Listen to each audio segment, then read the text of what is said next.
in the interim.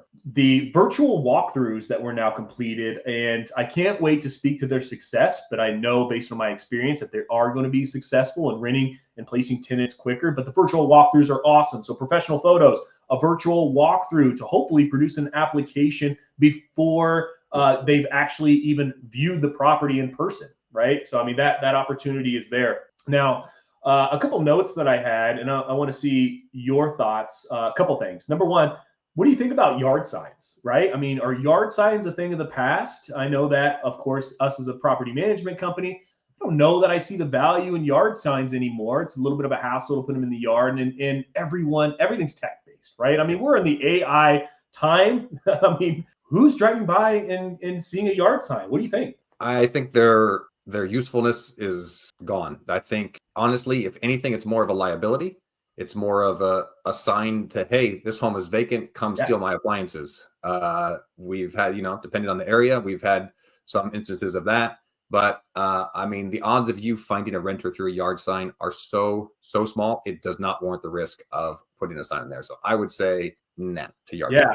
Yeah, I would have to agree exactly for primarily the liability standpoint, right? It's like I'm empty. Come take my wiring. And then just to keep this moving along, my other question, concern, thoughts that I had on marketing the home is who you're using to market the home. Now, it's so often we will take on a property. So they've acquired a property, they've used a real estate agent, which I highly encourage, right? Use somebody who's familiar with the market as well as the investment world. That's important.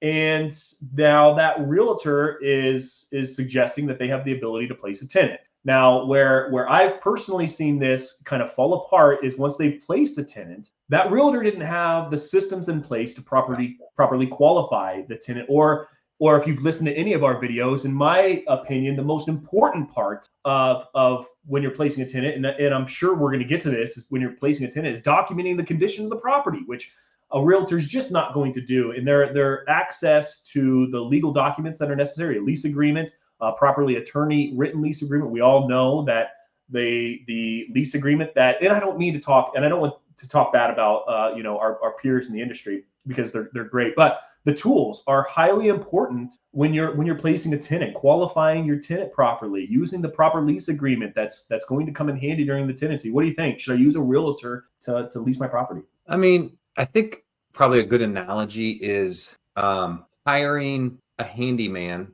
to replace a hot water heater versus hiring a plumber. Yeah. So you hire the specialist. You know what I mean? That's what I would do. I mean, the handyman may be able to do it. He probably can't, but guess what? The plumber's got that truck in your driveway. He's got every part on there. He's got $10,000 worth of parts on his truck. He's been doing this for 10 years. He makes it look easy.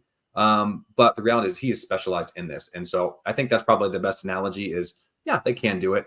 Some are probably better than others, just like handyman, right? Some are better than others, but fits me. I'm going to hire the specialist. Good.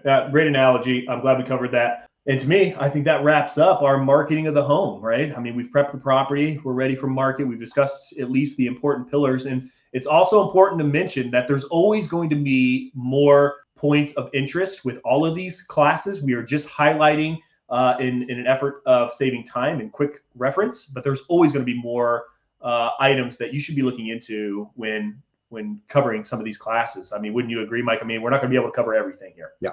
Okay.